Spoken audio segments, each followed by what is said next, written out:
अस्सलाम वालेकुम guys, welcome back to another video of swing guard. तो एक बहुत अरसे बाद हमारी मुलाकात फिर से हो रही है और हम फिर से कंसिस्टेंसी के साथ वीडियोस बनाना शुरू करने लगे हैं। चैंपियंस ट्रॉफी के बाद आपको पता है पाकिस्तान की एक बहुत बुरी सीरीज गई ओडीआई और टी20 की न्यूजीलैंड के साथ, वो हमने कवर नहीं कर पाए कोई पर्सनल इश्यूज की वजह से। लेकिन इस दफा हम एचपीएल पीएसएल आ चुका है और इसको हम कैसे कवर ना करें, और इसके बाद कोई और चीज भी हो रही होगी तो हम उसको भी कवर करेंगे। उसके साथ साथ हम आगे चलते हैं। एचपीएल पीएसएल वापस आ चुका है पाकिस्तान के अंदर, और क्या कहते हैं, पहला मैच आज एचपीएल पीएसएल का खेला गया इस्लामाबाद यूनाइटेड और लाहौर कलंदर्स। पहले ओपनिंग सेरेमनी की तरफ आते हैं। ओपनिंग सेरेमनी बहुत अच्छी की गई है और ओपनिंग सेरेमनी में आपदा परवीन का भी हमें शिरकत देखने को मिले, हमें तला अंजुम भी देखने को मिले। तो मतलब बहुत अच्छी ओपनिंग सेरेमनी और बहुत अच्छी मैनेजमेंट हिस्सा मैं कहूंगा पीसीबी की तरफ से देखने को मिली है हमें। तो मैच के ऊपर आते हैं। इस्लामाबाद और लाहौर कलंदर्स का मैच था और लाहौर कलंदर जो है एक बार फिर शुरुआत में मैच हारी है।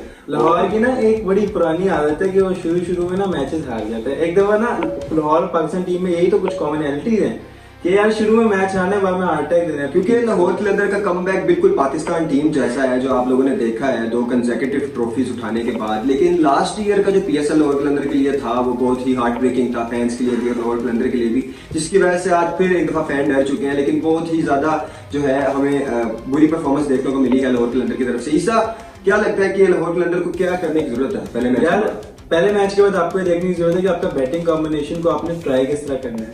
अब मैंने देखा कि आपको पता है जब विकेट गिरती है ना तो आपने देखना होता है कम से कम 7 से 8 या 9 ओवर आपको एक पार्टनरशिप को लेके जाना होता है। जो टीम आ रही थी वो आपको पता था बॉल ना, अब पिच जो थी ना, क्योंकि आपको पता है रावलपिंडी में इस्लामाबाद में बारिश हो रही है, तो वो जो पिच है ना मूवमेंट दे रही है और मजे की बात बताओ पिच में थोड़ा बहुत बिठाव भी आ रहा है, बॉल बैठ नहीं थी, कुछ बॉल इस तरह की भी जो उठी नहीं थी, जिसकी वजह से अब सैम बिलिंग्स का जिस तरह कैच हुआ था वो बॉल बैठ गई थी। जो बोल्ड हुआ था शाहीन अफरीदी, वो बॉल बैठ गई थी क्योंकि वो इसका लोअर एज लग गया था और फिर विकेट पे लग गई थी।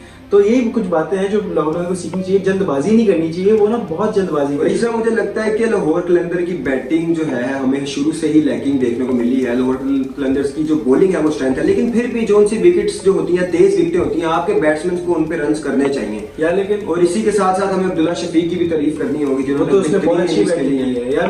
मैं आपको टू बी ऑनेस्ट बताऊं, मैं अब्दुल्ला शफीक का बहुत बड़ा फैन हूं। उसके बहुत लोअर्स चल रहे हैं इसके, लेकिन मैं फिर भी उसे सपोर्ट करता हूं क्योंकि वो एक टेक्निकल बैट्समैन है। जो बैट्समैन होता है ना इस तरह का, उसकी फॉर्म क्लासिक बैट्समैन है, one of the finest batsman of Pakistan in this generation.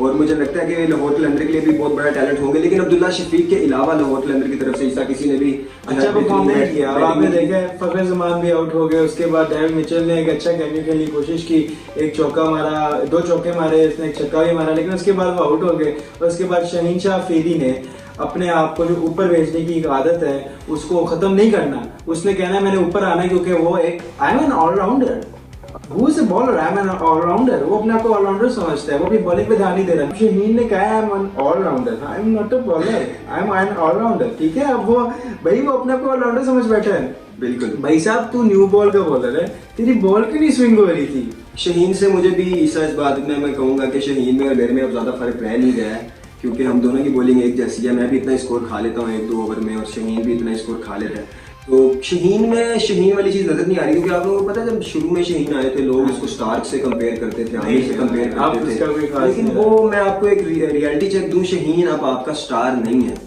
Anymore. ठीक है, ये आपको बात बुरी लगे अच्छी लगे, लेकिन उसको अपने आप को मनवाना पड़ेगा। 2 पीएसएल की ट्रॉफीज जीतने के बाद और एक अच्छे टूर्नामेंट्स खेलने के बाद यार वो बॉलर ऐसा है कि 3-4 मैचेस के बाद ना कि ऐसा मैच दिखाएगा इसमें 1-2 ओवर में पिछले में तो मुझे वो 3-4 मैच भी नहीं नजर आ रहे जिसमें वो अच्छा परफॉर्म करता है। यार वो हमारे पे वो नहीं कहते कि मैंने अब शहीन की आज बॉलिंग देखी स्टार्ट के अंदर, आपने जो है आगे बॉल किए सारे, वो तो साहिबजादा फरहान बहुत डर के खेल रहा था, जो आप 2-3 बॉलें बच गए, और आपको एक अमेरिकन क्रिकेटर ने आते साथ ही पहली बॉल पे स्ट्रेट ड्राइव खेली जो बच गए, आप दूसरी पे उसने फिर आपको कवर ड्राइव खेली और आप वो चौका हुआ था।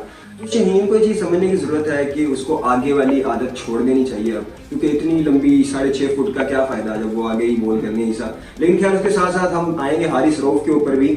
हारिस रऊफ ने यार बॉलिंग देखो कोई बुरी नहीं की, लेकिन आपको पता है क्योंकि हारिस रऊफ पाकिस्तान टीम का है, अब पाकिस्तान टीम का फील्डर कैच ना छोड़े हो तो नहीं सकता भाई। हालांकि Haris Rauf is one of the best fielders और लेकिन फिर भी आज उसने भी अपनी कसम तोड़ दी कैच छोड़ के। उसने बताया कि मैं पाकिस्तान का हूं। उसने बताया और बड़ा इंपॉर्टेंट था वो कैच, अगर हो जाता तो और इंटरेस्टिंग आपको स्टफ देखने को मिलता है, लेकिन वो नहीं हमें देखने को मिला।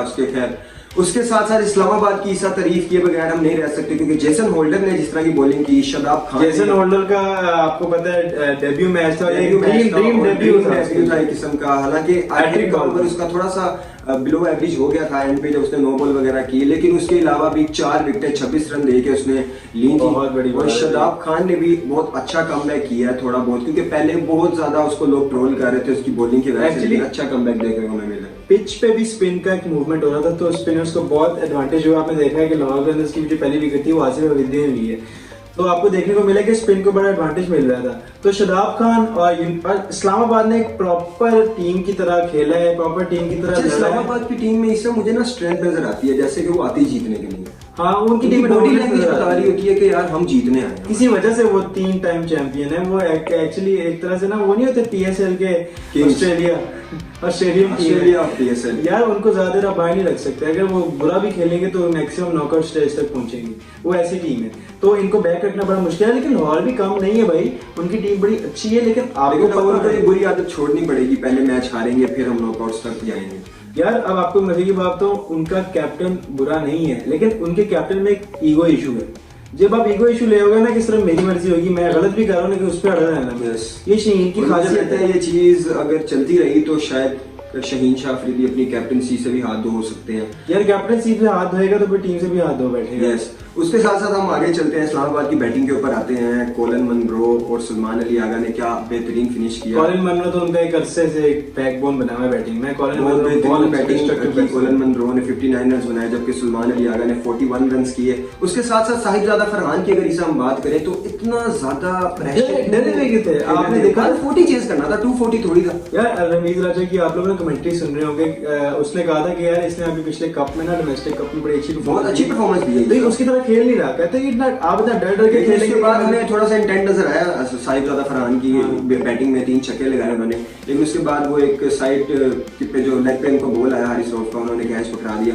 लेकिन खैर आगे हम उम्मीद करते हैं साहिबजादा फरहान, रमीज राजा ने पाकिस्तान को T20 में बहुत जरूरत है इस तरह के बैट्समैन की। साहिबजादा फरहान में बहुत ज्यादा पोटेंशियल है रन्स करने का, और बिल्कुल अब्दुल्ला शफीक जैसी की थोड़ी सी टेक्निक है। अब्दुल्ला शफीक की थोड़ी बेहतर है, लेकिन साहिबजादा फरहान भी अच्छा टच देते हैं। नहीं यार, अब्दुल्ला शफीक थोड़ा ज्यादा क्लासिकल और एक प्रॉपर क्लासिक क्लास के हिसाब से अच्छा है, क्योंकि आप देखें स्टार्ट में शहीन जब साहिबजादा फरहान को बॉल कर रहे थे आगे, तो उनका फ्रंट फुट आगे ही नहीं जा रहा था, ड्राइव के लिए वो जा ही नहीं रहे थे, वो डर बहुत ज्यादा रहे थे। रमीज राजा ने भी कहा था कि यार ये बैट्समैन डर क्यों रहा है। अगर आप इसी डर से खेलते रहोगे ना कि आप विकेट ना गिर जाए तो फिर आपकी स्किल्स में इशू होने लग जाता है। ये रमीज राजा बार बार उसकी ट्रोलिंग करी जा रहा था, लेकिन कह तो सच रहा था, बेशक कड़वा लगे। और एक और अच्छी चीज जो आपको देखने को मिली है इस PSL में, कि आपको पूरा मैच उर्दू कमेंट्री के अंदर मिलेगा, और एक दिन आपको हम वहां पे भी मिलेंगे। और इसके साथ साथ आपको बताते चलें कि PSL का ये X एडिशन है, PSL 10, और PSL के जो कल के मैचेस हैं ईसा, उनके ऊपर अब आते हैं। कल का मैच, पहला मैच रावलपिंडी में जो है पेशावर और क्वेटा का मैच है, यानी मोहम्मद आमिर और बाबर आजम होंगे आमने सामने। और आपको पता है कि सैम्यूब वगैरह खेल रहे हैं, सैम्यूब ने रिटर्न किया, तो उस पर भी बहुत नजर। अच्छा ईसा, अगर याद हो तो हमने जो HBL PSL ड्राफ्ट पे वीडियो बनाई थी, उसमें हमने देखा था कि पेशावर की सारी टीम इमर्जिंग प्लेयर से भरी हुई है। हाँ, तो पेशावर ज़ल्मी और क्वेटा की जो टीम है उसमें बहुत अच्छे अकील हुसैन जैसे प्लेयर्स हैं, फिन एलन जैसे प्लेयर्स हैं। तो कल का मैच जो है emerging players versus top class players का होगा। लेकिन आपको मैं बताऊं, पेशावर की टीम इस दफा बहुत बिलो एवरेज टीम मानी गई है, क्योंकि अब उन्होंने सप्लीमेंट्री में उन्होंने एहसान अल्लाह को ले लिया। ठीक है, अब उन्होंने एहसान अल्लाह को ले लिया, जो आजकल अपनी इंस्टाग्राम पे एक फनी बॉय बने हुए हैं, जो कुछ भी पोस्ट कर देते हैं, उनको मैनेजर लगने की जरूरत है, लेकिन उन्होंने उनको सप्लीमेंट्री में ले लिया। देखते हैं कैसा मैच होता है, मजे का मैच देखने को मिलेगा। क्वेटा और पेशावर का मैच हमेशा से ये एक हाई वोल्टेज और अच्छी लेवली, लोगों कराची पर उनकी लेवली को देखा जाता है। उसके बाद जो मैच होगा, कराची में मैच होना है शाम के वक्त, होना है Multan Sultan versus Karachi Kings. Karachi Kings को इस बार डेविड वार्नर लीड कर रहे हैं। कराची किंग्स की भी जरा मैं आपको हिस्ट्री पे लेके जाऊं, लैग कर रहे थे लास्ट 2 सीजन से PSL के, लेकिन इस बार कराची की टीम बहुत स्ट्रॉन्ग है, और मुझे लगता है ये वन ऑफ द टीम होगी जो क्वालिफाई कर जाएगी। यस। तो इसी के साथ हम वीडियो को करते हैं एंड। कल हम दोनों मैचेस के बाद आपको फिर से आपके साथ मुलाकात करेंगे और आपको दोनों मैचेस के एनालिसिस देंगे। सुबह का मैच होगा, रात का होगा, फिर आपको उस पे सारे एनालिसिस और प्रेडिक्शन अगले मैच की भी देंगे इंशाल्लाह। तब तक के लिए अपना ख्याल रखें, लाइक करें, सब्सक्राइब करें। अल्लाह हाफिज।